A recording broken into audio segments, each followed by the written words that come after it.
नमस्कार दोस्तों, आप सभी दर्शकों का स्वागत है आपके अपने चैनल ज्योतिष की यात्रा में। और आज का विषय है दोस्तों, आज हम एक सीरीज जो चालू किए हैं, शुक्र को कैसे हम शुभ अशुभ जांचें।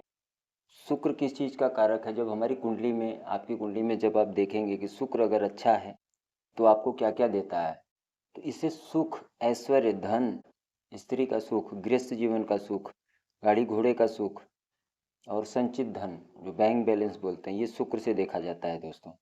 अगर आपकी कुंडली में शुक्र अच्छा है तो आपके घर में ये सारे सुख, धन संपत्ति का सुख, हर प्रकार की लग्जरी लाइफ जो है वो देता है।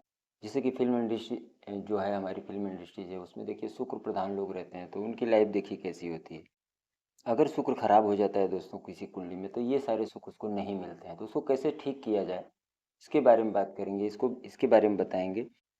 शुक्र शुभ अशुभ कैसे हो जाता है, इसके बारे में भी बात करेंगे। क्या लॉ होते हैं, लाल किताब में क्या बताया गया है, कविता में बताई गई है, तो मैं उस कविता को एक व्याख्या करके आपको बताऊंगा, जिससे कि आपको लाल किताब सीखनी बड़ी आसान हो जाएगी और शुक्र को शुभ अशुभ जांचना आसान हो जाएगा। तो शुक्र को ऐसे दही दही कहा गया है, ज्वार कहा गया है, जो सफ़ेद ज्वार होती है शुक्र है। गाय है, वो भी शुक्र है। तो जब शुक्र खराब होता है तो गाय की सेवा से हम अपने शुक्र को ठीक करते हैं। दही खा के, ज्वार, सफ़ेद ज्वार खा के हम अपने शुक्र को ठीक करते हैं, वाइट सेल्स जिसे बोलते हैं। या उस चीज़ का दान करके शुक्र को ठीक करते हैं। अच्छे कपड़े पहनते हैं और अच्छा सेंट परफ्यूम, जो बढ़िया से परफ्यूम वगैरह लगा के रहने से, फटे कपड़े नहीं पहनने से शुक्र अच्छा फल देता है।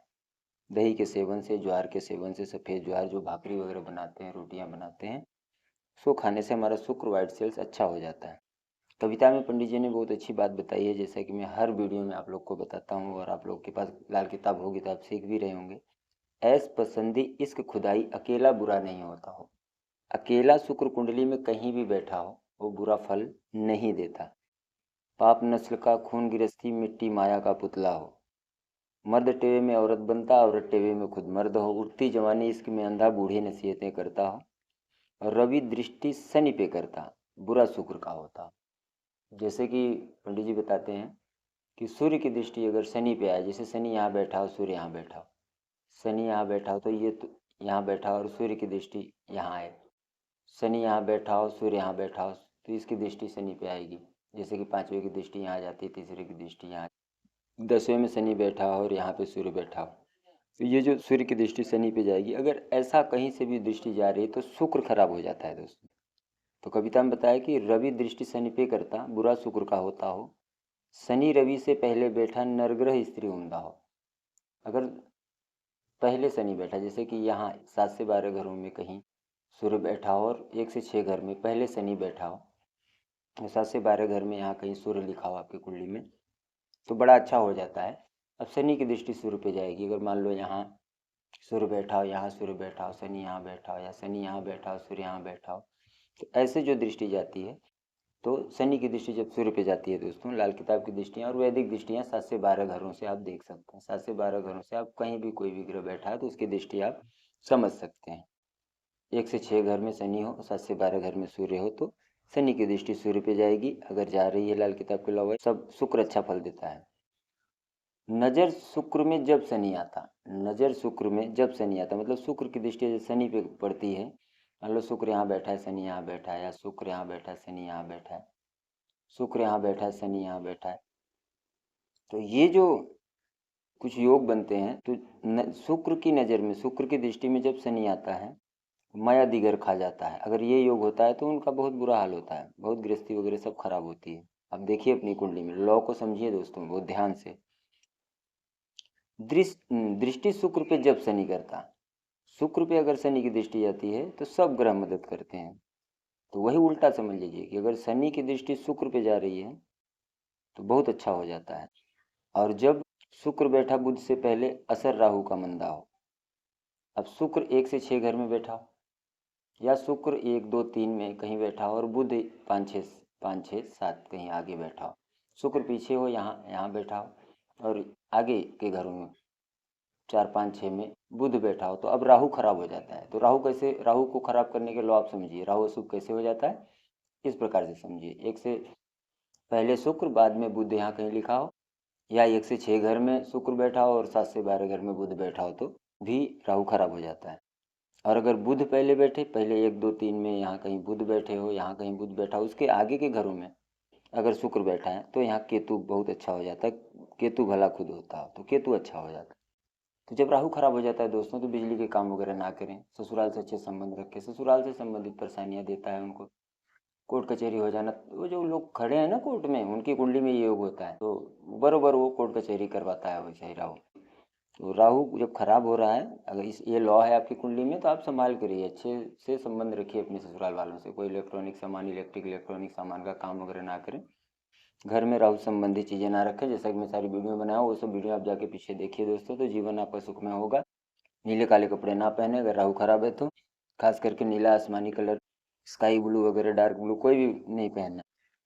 और जब बुध पहले होता है और शुक्र बाद में होता है दोस्तों, तो इसमें जो है भाई भतीजे बेटे का सुख मिलता है, जीवन बहुत अच्छा चलता है। और जो कविता में पंडित जी ने बताया है, चंद्रमा अगर कुंडली में अच्छा है, अगर कुंडली में चंद्रमा अच्छा है तो शुक्र अच्छा ही फल देता है। चंद्रमा बोलते हैं दोस्तों चलायमान धन, जो डेली इनकम होता है, जो रोज की कमाई होती है। तो अगर डेली इनकम अच्छी होगी, चंद्रमा अच्छा होगा कुंडली में, आप देखिए तो डेली इनकम अच्छी होगी। और फिर धन संचित, संचित धन हम शुक्र को कहते हैं।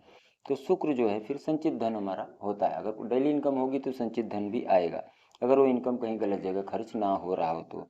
जब शुक्र खराब होता है तो कहीं ऐसे जगहों पे ही खर्च होता है पैसा, गलत जगहों पे। तो अगर चंद्रमा शुभ है तो शुक्र भी शुभ फल देगा, मतलब डेली इनकम आ रही है तो कुछ पैसे इकट्ठे होंगे, और अगर पैसे इकट्ठे होंगे तो गृहस्थ जीवन अच्छा चलेगा। बुध भी कुंडली में अच्छा हो तो धन संचित होता है, शुक्र अच्छा होता है। अगर कुंडली में बुध अच्छा है या चंद्रमा अच्छा है, दोनों अच्छे हैं, तो फिर शुक्र अच्छा ही फल देता है। आप समझिए अपनी कुंडली को बहुत ध्यान से। और शुक्र राहु की युति सबसे खराब मानी गई है दोस्तों। शुक्र राहु की युति कुंडली में कहीं भी हो, ये बहुत खराब हो। जिसकी कुंडली में है तो बहुत बुरा हाल कर देती है ये युति। एक्स्ट्रा मैरिटल अफेयर जो बनते हैं। शुक्र कहा गया है दोस्तों दही को, और राहु है गोबर। तो जब दही, गोबर में दही डाला जाता है दोस्तों, अगर आप देखिए कोई उसमें कीड़े पैदा हो जाते हैं और बिच्छू पैदा होता है। जब गोबर में दही डालते हैं तो बिच्छू पैदा होता है। तो ये ऐसे जिनकी कुंडली में योग होता है तो उनके जीवन में कुछ ऐसी घटनाएं हो जाती हैं जो सारी जिंदगी उनको डंक जैसा मारती रहती हैं। और ये युति होती है, या राहु की दृष्टि शुक्र पे पड़ जाए, या राहु शुक्र की युति कुंडली में हो, ये नपुंसकता देती है। और खास करके खाना नंबर 11 में अगर शुक्र राहु की युति यहाँ इस घर में हो, आप ध्यान से देखिए वीडियो अपने कुंडली में, अगर जिसकी कुंडली में है शुक्र राहु की युति, तो ये नपुंसकता देती है। तो ऐसा हो रहा हो तो इनको चाहिए कि सोने की सलाई बताएं पंडित जी। नपुंसकता, वाइट सेल्स की, वाइटैलिटी की कमी हो तो दूध में, गर्म दूध करके उसमें सोने की सुई ले लें, सलाई ले लें, उसको गैस पे गर्म करें और उसको दूध में डुबाएं, फिर गर्म करें, फिर डुबाएं। ऐसे ही 11 बार करके अगर वो उस दूध का सेवन करते हैं रोज, तो इनके अंदर वो जो नपुंसकता आई है वो खत्म हो जाती है, और फिर जो है इनका गृहस्थ जीवन अच्छा चलने लगता है, और जो समस्या आई है वो दूर हो जाती है। और शुक्र राहु 8 में हो कुंडली, खाना नंबर 8 में भी शुक्र राहु हो, तो ये भी जो है बुरा फल देती है। इसमें गाय की सेवा करना, नारियल का दान करना अच्छा होता है। जब सूर्य शनि की युति होती है कुंडली में दोस्तों, तो शुक्र मारा जाता है, या सूर्य शनि का कहीं संबंध बन रहा है, सूर्य की दृष्टि शनि पे जा रही है, तो भी इसमें शुक्र मारा जाता है। ये बाप बेटे की जो लड़ाई होती है, सूर्य शनि बाप बेटे हैं, तो इसमें शुक्र जो है अपनी बलि देता है। जैसा कि उन्होंने अपनी कहानियां हैं बहुत सारी, तो यहाँ शुक्र मारा जाता है। और सूर्य पहले घरों में हो, शनि बाद के घरों में, जैसा कि मैंने अभी बताया वो सारी चीज़ें, तो शुक्र मारा जाता है, शुक्र खराब हो जाता है। अगर वही शनि 1 से 6 घर में हो, 7 से 12 में कहीं सूर्य बैठा हो और उस पर दृष्टि शनि की पड़ रही हो, तो शुक्र यहाँ ज़्यादा खराब नहीं होता। लेकिन अगर सूर्य उसी समय खाना नंबर 9 या खराब घर में चला जाए, जैसे भगवान श्री राम की कुंडली में था, शनि यहाँ था, सूर्य 10वें घर में था, तो शनि की दृष्टि यहाँ गई तो शुक्र तो उतना खराब नहीं हुआ, लेकिन शुक्र के 9वें घर में बैठने से मंगल बद हो गया, जिससे कि हमारी माता सीता को वो गृहस्थ जीवन में जो भी कठिनाइयों का सामना करना पड़ा, वो गृहस्थ जीवन में सुख ना मिला। तो आप कुंडली देखिए, जो कि बड़े बड़े महापुरुषों की कुंडलियाँ देखने के बाद ये चीज़ें रिसर्च की गई कि उनको क्यों नहीं मिला। सवाल होता है ना, उनके जीवन में समस्या क्यों आई, तो वो सारी चीज़ों को आप समझिए। तो शुक्र वैसे तो खराब नहीं होना चाहिए था, लेकिन जब शुक्र 9वें घर में बैठ जाता है तो ये जो है मंगल को बद कर देता है। तो कुंडली के सारे लॉ लगा के ही आपको कुंडली देखनी है। जब सूर्य शनि की युति कुंडली में कहीं हो तो शुक्र खराब हो ही जाता है थोड़ा, मंगल बुध हो जाता है। और अगर उसी समय सूर्य शनि की युति हो, मंगल 4, 8, 12 में हो जाए या बुध या शुक्र 9वें घर में हो, तब फिर ये जो समस्या जो है बढ़ जाती है, समस्या ज़्यादा होती है। कहने का मतलब कि अब उनको अपने शुक्र का उपाय करके चलना पड़ेगा, तब जीवन आगे बहुत अच्छा चलता है। जिसकी कुंडली में शुक्र खराब हो दोस्तों, तो बताया 25वें साल शादी नहीं करनी चाहिए। 25वें साल में शादी गैर मुबारक बताया गया है, नहीं तो बाद में वो गृहस्थ जीवन खराब होता है। और सूर्य शनि की युति जब हो तो 22वें साल शादी नहीं करनी चाहिए। सूर्य शनि कुंडली में कहीं युति हो तो सूर्य का उम्र होता है 22वां, तो भी क्योंकि वो सूर्य शनि की युति क्या करती है, शुक्र को खराब करती है, तो गृहस्थ जीवन नहीं बसने देता। तो उस समय ये परहेज रखें। अगर राहु सप्तम भाव में हो, जो शुक्र का घर है, तुला राशि शुक्र की होती है, तो राहु भी शुक्र का क्या है, शत्रु है, तो उसकी उम्र में शादी नहीं करना है। राहु की उम्र में, राहु का उम्र होता है 21वां साल, तो जिसका राहु खाना नंबर 7 में, तो उसको 21वें साल में भी शादी नहीं करनी चाहिए।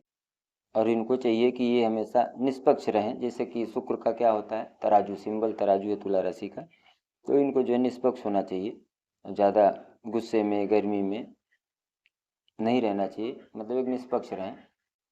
चंद्र शुक्र की युति जब होती है दोस्तों कुंडली में, चंद्रमा शुक्र की युति आप कुंडली में कहीं देखिए, तो चंद्रमा कहा गया पानी को, मिट्टी मिट्टी कहा गया है शुक्र को, तो चंद्र शुक्र की युति जब हो जाती है तो दलदल बन जाता है एक प्रकार से। सास बहू का झगड़ा ये दर्शाता है।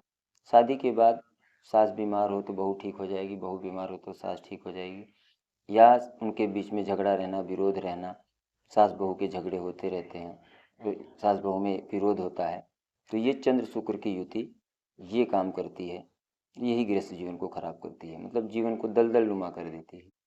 तो इसका उपाय है दोस्तों कि बहू, अगर किसी घर में ऐसा हो रहा है, युति है, तो बहू क्या करे, हरा कलर का, ग्रीन कलर का वो चूड़ी पहने, और सास को चाहिए कि लाल कलर की चूड़ियाँ अपनी कलाई में पहने, तो बहुत अच्छा बचाव होता है इससे। बुध शुक्र की युति कुंडली में, ये दोनों मित्र हैं, बुध शुक्र दोनों मित्र हैं। अब देखिए, तो जैसा कि मैंने बताया कि बुध अगर 1 से 6 घर में हो, शुक्र बाद बाद आगे के घर में हो, तो बुध अपनी नाली से शुक्र की मदद करता है। जब कभी शुक्र को सहायता की जरूरत होती है, तो बुध अपनी मदद करता है अपने शुक्र को अपनी नाली से। कि अगर बुध के साथ एक से भले पीछे ही बुध बैठा हो, लेकिन उसके साथ राहु, चंद्रमा या सूर्य बैठे हों, जो कि शुक्र के दुश्मन हैं, तो शुक्र अगर आगे घरों में चला गया, बुध पीछे है, उसके साथ जो है, और बुध यहाँ कहीं बैठा हो और शुक्र आगे बैठा है, उसके साथ बुध के साथ राहु, चंद्र या सूर्य बैठे हों, तो शुक्र यहाँ अब बुध की मदद नहीं लेगा, भले कितनी भी परेशानी हो। बुध मदद तो करना चाहता है, लेकिन शुक्र यहाँ सहायता नहीं लेता, बुध से मदद नहीं लेता, इनकार कर देता है। तो ये बुध की नाली का एक विषय है दोस्तों। तो कब लेता है कब नहीं लेता, तो इस लॉ में नहीं लेता, जैसा कि मैंने अभी बताया।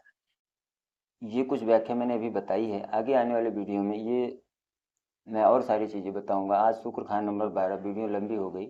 आज शुक्र खाना नंबर 2 के बारे में हम नहीं बात करेंगे। आज जो मैंने लॉ बताए हैं उसको आप समझिए कि कैसे शुक्र शुभ अशुभ हो जाते हैं, और कैसे राहु खराब हो जाता है, कैसे केतु शुभ हो जाता है, ये सारे लॉ मैंने बताया। शुक्र किस चीज़ का कारक है, कैसे ठीक किया जाए शुक्र को, इन सारी बातों के बारे में आज हमने चर्चा की है दोस्तों। तो अगली वीडियो में शुक्र खाना नंबर 2 के बारे में बताऊँगा। तब तक आप इस लॉ को समझिए, देखिए और अपने शुक्र को ठीक रखिए उपायों से, परहेज और सावधानियों से। तो नमस्कार दोस्तों, मिलते हैं अगली वीडियो में। धन्यवाद, नमस्कार।